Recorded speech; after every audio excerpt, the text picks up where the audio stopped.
Curious ka ba kung totoo nga bang kayang likay ng Diyos ang lahat ng bagay sa loob lamang ng 6 na araw? Isa itong malalim at matagal ng pinagtatalo ng tanong, lalo na kapag inihahambing ang pananampalataya sa mga paliwanag ng agham. Ayon sa Biblia, partikular sa aklat ng Henesis, nilikha ng Diyos ang mundo sa loob ng 6 na araw. Liwanag sa unang araw, kalangitan; sa ikalawa, lupa at halaman; sa ikatlo, araw at buwan; sa ika-4, mga hayop; sa ika-5 at sa ika-6 na araw, ang tao. Sa ika-7 araw, siya ay nagpahinga. Para sa mga may pananampalataya, ito ay hindi lamang isang kwento, kundi isang matibay na katotohanan. Isang patunay na kapangyarihan ng Diyos na kayang lumikha ng lahat mula sa wala, sa loob ng napakaikling panahon. Sa kabilang dako naman, ayon sa agham, ang mundo ay tinatayang may edad na higit 4.5 bilyong taon, at ang buhay ay unti-unting umusbong at nag-evolve sa loob ng milyong-milyong taon. Batay sa mga ebidensyang tulad ng fossil, geological layers, carbon dating, at genetic similarities, sa pananaw ng agham, hindi makatotohanang literal na 6 na araw ang paglikha, dahil ang mga natural na proseso ay nangangailangan ng matagal na panahon. Ngunit sa mas malalim na pag-unawa, hindi ibig sabihin nito na ang Diyos ay hindi kasama sa paano nangyari ang mga bagay. Sa halip, ang Diyos ang pinagmulan at tagapagtakbo ng lahat ng proseso. Siya ang nagdisenyo ng mga batas ng kalikasan at buhay na nagpapatuloy ayon sa kanyang kalooban.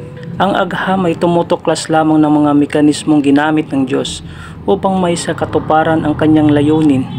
Sa makatuwid, hindi kailangang magbanggaan ang agham at pananampalataya dahil magkaibang aspeto ng isang katotohanan ang kanilang tinatalakay.